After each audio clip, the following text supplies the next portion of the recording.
I will choose an alternate banter to lead us in that doesn't involve mouse sounds because I think I'm not joking. I think people will get torches and show up in front of our houses. I think it'll only be like 17 people. But they will be that's very, enough, isn't it? Yes, they will be very vociferous with their outrage. When you need some dough, you don't know where to go in this patriarchal capitalist hellscape. Well, here's the sitch, we're gonna help you, sis, because bitches get riches. Bitches get riches. Bitches get riches. Bitches get riches. And so can you. I'm Kitty. And I'm Piggy. And we are the bitches in Bitches Get Riches. We just learned about our nation's strategic cheese reserve, housed deep under the state of Missouri in a series of converted limestone caves. And mark my words, it will be ours. All 1.4 billion pounds of it. But our time on this planet is limited. So let's get started. So today's letter comes to us from a follower who prefers to remain anonymous. So we will be referring to them as Pickle for the duration of this episode. And Pickle writes, I just read your article about the issues living in tiny houses, and I loved it. Kitty said that her house was N times cheaper than the nearest metro area, and that made me wonder, did you choose where you wanted to live and then look for a house, or did you base where you lived on the best housing option? I'd love to hear more about both Kitty and Piggy's thought process on whether to live in city versus suburb versus town versus country. This is a really good question because I think of all the decisions that you can make about your life that will impact everything else that happens to you, it's where you live and who you choose to live with. So this is a big one. Yeah, I really like this because it is a throwback to our excellent article about living in tiny houses, where you were basically like, actually, tiny houses suck for most people, and they're not even an option for me because, as dedicated followers know, my husband is 6'8". So tiny houses aren't really built for He kind giants. of makes normal houses tiny houses. He does. He does. Okay, so tip number 1. If you're heterosexual, my condolences. I have unfortunately ended up married to a man, but luckily he's 5'8", so portable. So don't date the tall ones. Marry a fun size person. King. Find you a short king. Find you a petite soul. Travel size, if you will. And start there. Our advice is so good. God, we are so good at this. We are crushing this. So bitches out. That's the episode in a nutshell. You and I went to college in a very high-priced metro area. Spoiler alert, it was Boston. It was Boston, Massachusetts, with, hometowns and rural areas. But why don't you talk about what drove you to the burbs? I do live in I guess what a lot of people call the suburbs of Boston. For me, this process started with a deep interrogation of the kind of life that I wanted to lead, and what I wanted to do told me what my options were going to be. I'm a homebody. A lot of my hobbies are ones that you kind of need a base of operations to do. And so I really knew I would like to garden. I would like to have an outdoor space that belongs to me. I would love to have chickens. I would love to have more animals than I have right now. And I would like to have enough room that I could have someone come to my house and stay with us and be comfortable and not be sort of crammed into a weird studio or 1-bedroom situation where I felt like I couldn't invite anyone to come and spend a very affordable weekend or week or month or year with me. So within that list of wants, it was very clear that what was right for me was a traditional home. And that's not necessarily what's right for everyone. In the personal finance space, we hear people all the time say renting is throwing your money away. Renting is throwing your money down a well.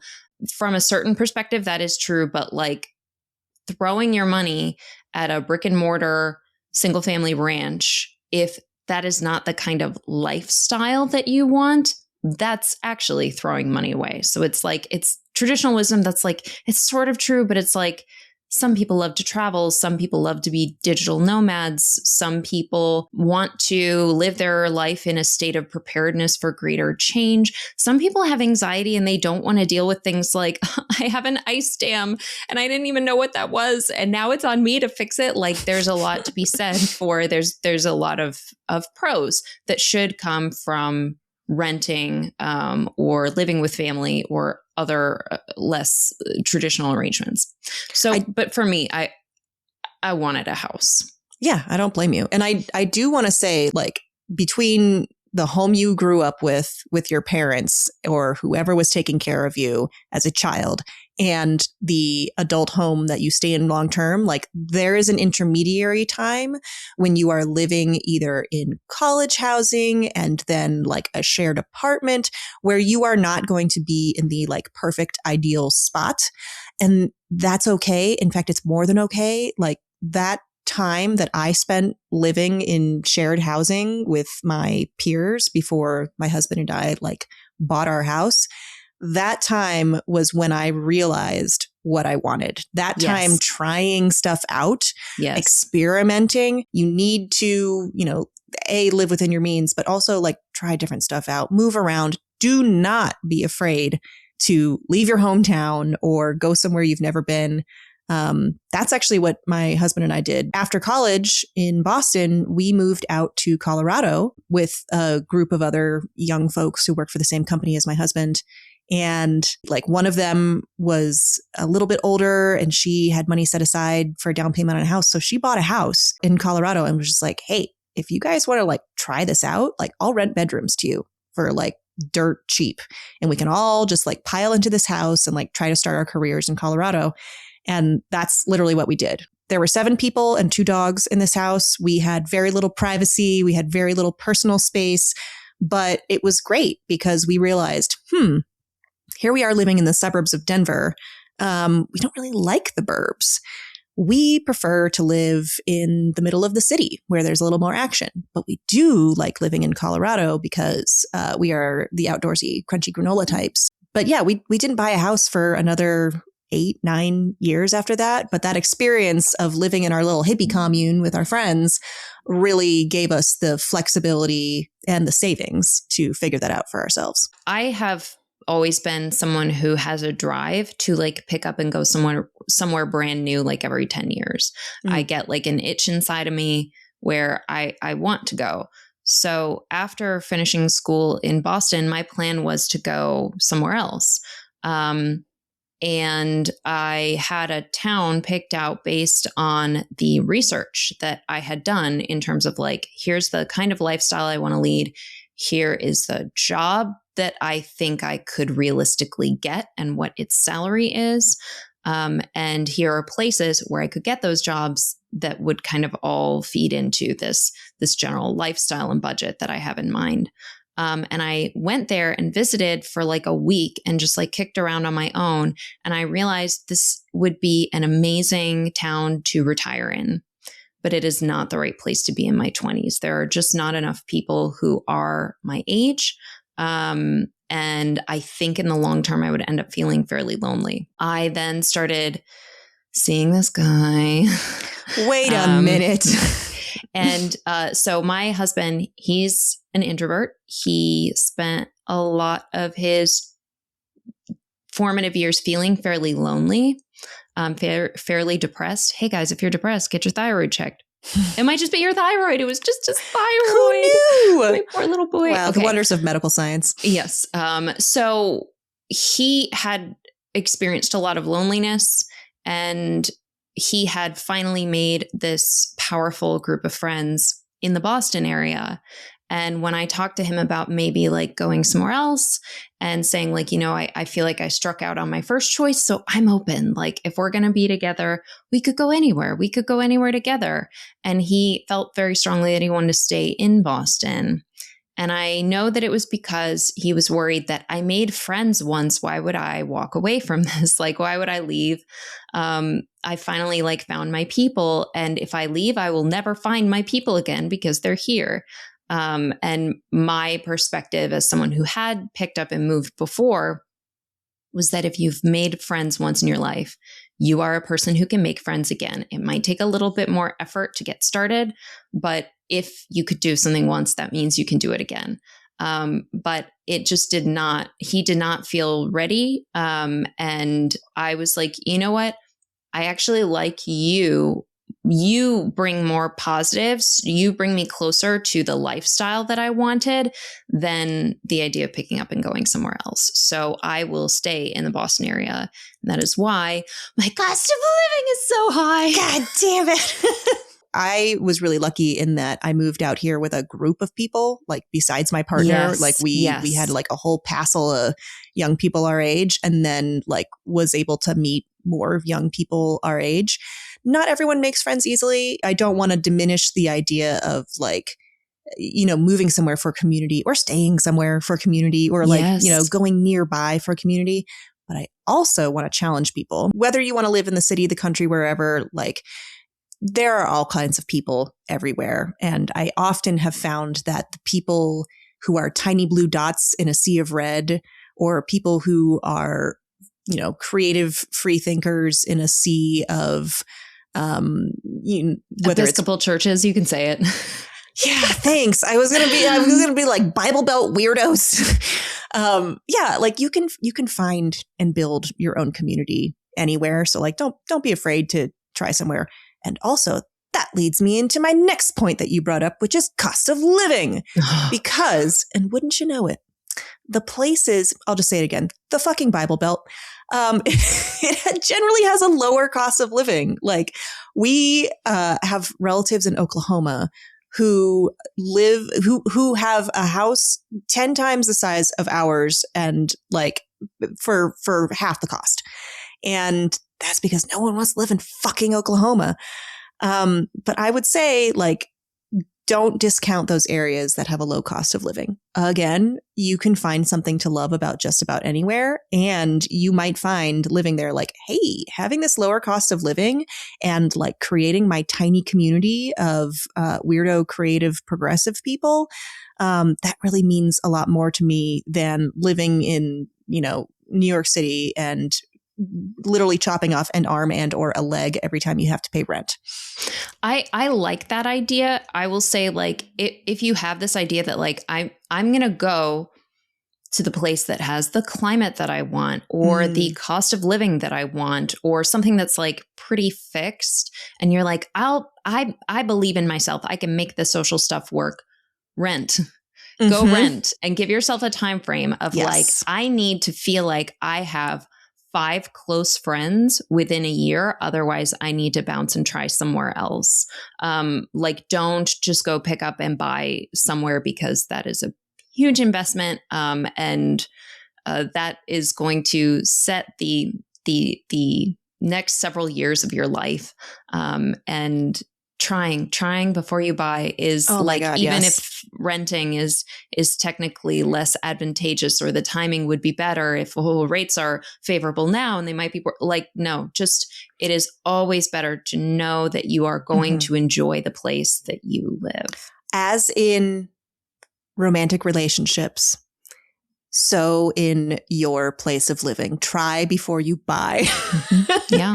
Like, try living with someone. We're not doing that married at first sight TLC. No. You can keep it. You can fucking keep it. We're no 90-day fiancés for us. But actually, that reminds me, the world is large and life is long. So you really can try before you buy a lot. Like, if you've ever been like, I wonder what it would be like to live in a foreign country, pick one and go. Yeah. Like, yeah, it's going to be so much easier to do that when you are in your teens, in your 20s. Once you are in your 30s, 40s, 50s, you will probably have to deal with stuff like aging parents. You will probably end up with friends and partners who need assistance. You may end up having children. You may adopt animals, and then you know what, you're kind of stuck. It's like logistically too difficult. And that window might not open up again for you until like retirement age. So yeah, nothing ties you to a place more than owning 5 to 10 chickens. Yeah. So don't make that mistake. That's we have. My ball and chain. Yes, my clucking little balls and chain. It's a question of like, what kind of lifestyle do you lead? Pickle mentioned that they... I forgot we were calling them Pickle. I've never forgotten. Pickle mentioned that they enjoyed our article on tiny homes. So that was based on an experience where my husband and I, who are like fairly minimalists and are like nice, like compact, petite, short people, and we live together very easily. We live up each other's butts and we like it that way. We thought, oh, we're like perfect people to try this out. And it was just for a month. And that month was truly like the most miserable. It is the only time in we've been together for I think like 15 years and married for 10 or 11. I don't remember. But that is the only time in our relationship where we like got snippy and mean toward each other, like in a petty way. And it was because I didn't have the language to talk about this at the time, but it was because living in a tiny house exacerbated all of the negative symptoms of my ADHD and all of the negative symptoms of his as yet undiagnosed social anxiety. So I was getting incredibly frustrated by the constant distraction of having to move things and clean things and bumping into things. And it was so aggravating. And he was picking up on my aggravation and was like, I guess I should fall all over myself to try to make you happy, which just like made me more annoyed because baby. I was like, I wish I could will myself into being in a good mood for you because I see your effort and I can't do that. So I'm getting mad at myself. And now everyone is mad and very upset. So it's just, there are things that you think you can survive. And what we learned is that actually, it's better than having a tiny house. We can't do a tiny house, but you know what we can do? We can do a 1 bathroom. We were able to afford our home because it's a 1 bathroom. And for most people, that is a deal breaker. And we were like, for us, we're paying with the door open. We don't mind. We don't care. Come on in. There you go. There's something. I'll sit on the toilet, spread my legs. You aim right on through into the hole. We can be together. It'll be great. Yeah, you have to know. You have to figure out what can I tolerate. You got to, and what I figured out, living in my hippie commune when I first moved out here is that, I am very picky about roommates. And the one person who I am a great roommate with is my husband. We have not discussed taxes, and that is very intentional on my part because I grew up with a father who was just like, never move to TAXACHUSETTS or California.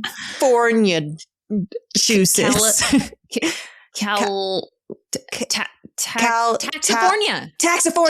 Yeah. Never move. Yeah. Wow. It's so great to see the creative process in work.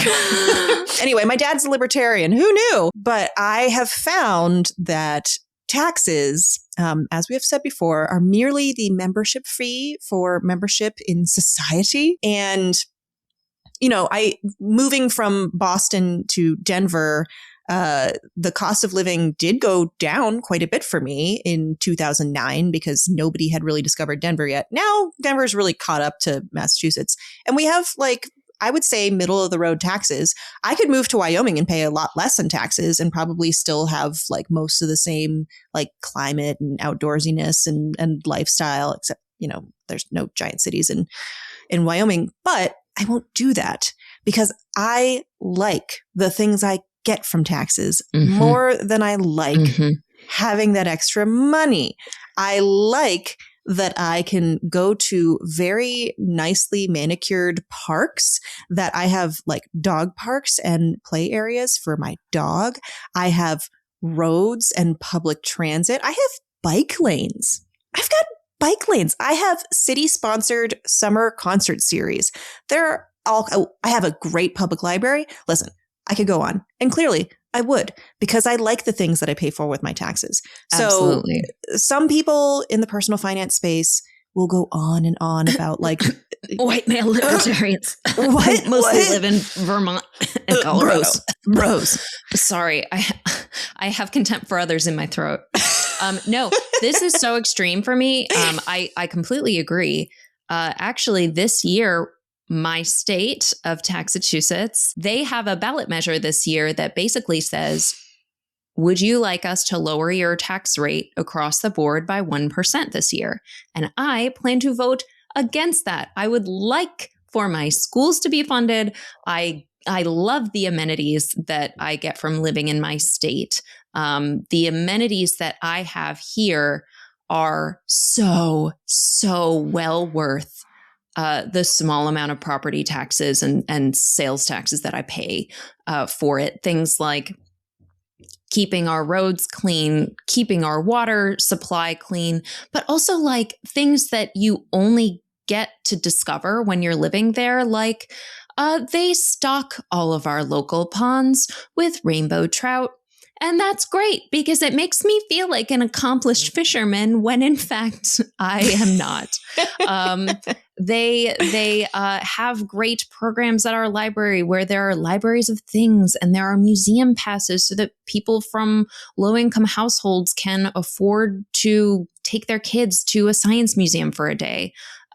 There are programs where if an animal is what's holding you back from leaving an abusive partner, there are state partnered agencies that will help foster your dog or cat for a short term so that you can go out and find somewhere safe to live and then get reunited later.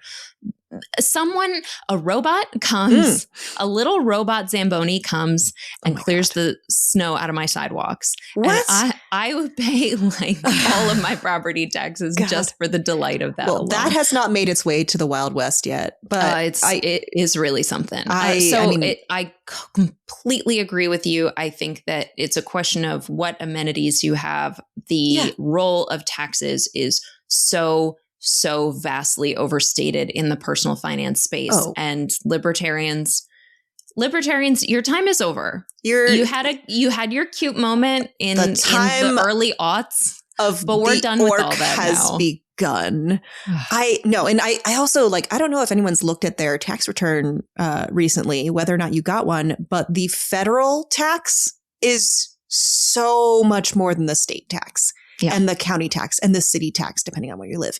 And so I think this state by state, TAXACHUSETTS, Taxafornia nonsense, I think it's very silly because if you are talking about getting more of an ROI or a bang for your buck, you should be working on reducing your federal tax burden, not your state tax burden. How many multimillionaires and billionaires swore up and down if Mamdani is elected, we will flee the state in droves, and they're all still living there because they like living in New York, and there is no place that is like New York except for New York. And so they're full of shit.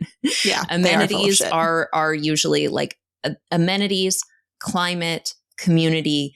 Those are things that for different people are going to be really tough, make or break things. And you may find that you live somewhere for a year or for 10 years or for 30 years, and then you're ready to pick up and find something else with all of the newfound knowledge about yourself that you've gleaned along the way. Abso-fucking-lutely.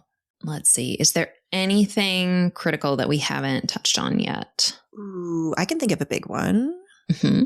Abortion is no longer illegal in all 50 states in the union, and definitely not illegal in every country in the world. What? This is brand new information to me. Thank goodness that I like and subscribe to the bitchesgetriches.com. Yay! Like and subscribe for more hot takes.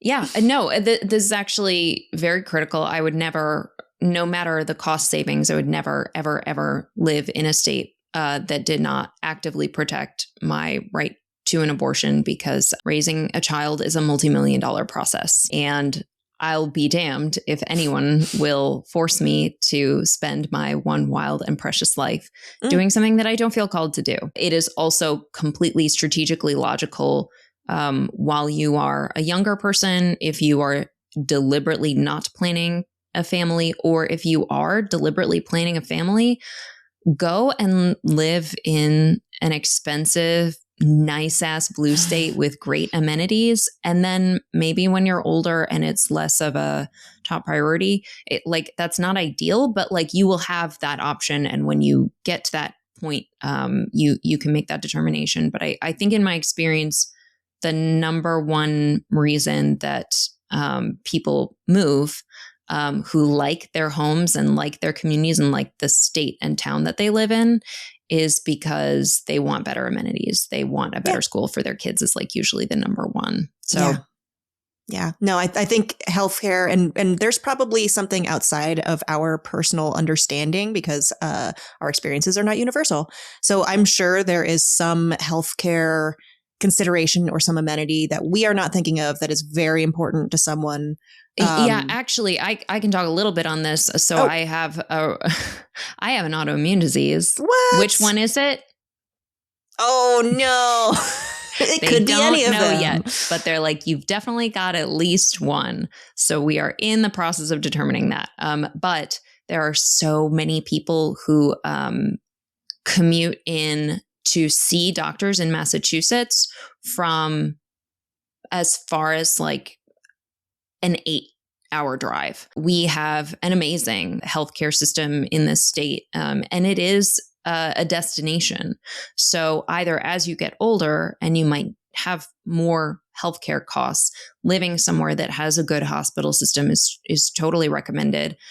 If you are lucky enough to have great health, and you don't need a lot of healthcare services, especially if your needs are like pretty basic, like you don't have like, if you have like I have a rare blood clotting disorder, you're going to want to live near like a major city center where you can actually access those kinds of specialists. Totally. If you're not, then especially while you're younger, you can afford to live somewhere that might not have a fantastic healthcare infrastructure and plan to move later on in life. Absolutely. Yeah, my in-laws just did this. They moved from rural bumfuck New Hampshire to the suburbs on the Front Range of Colorado. They're about 40 minutes away from us, but like they're closer to a good hospital than they are to me and my husband, which is great because they are septuagenarians. And I like knowing that in the event of an emergency, they can get to a hospital even faster than we can get to them. Yeah. And that's where they're retiring. And I think that's lovely. It all comes down to what is the life that you want? What is the feeling that you want to have when you come to your home? How much time do you want to spend in your home? How important is the vibe, the design, the amenities, the climate, the community, the people that you have nearby? It all depends on what is important to you personally. And I think everybody can be happy wherever they are, grow where you're planted and all that garbage.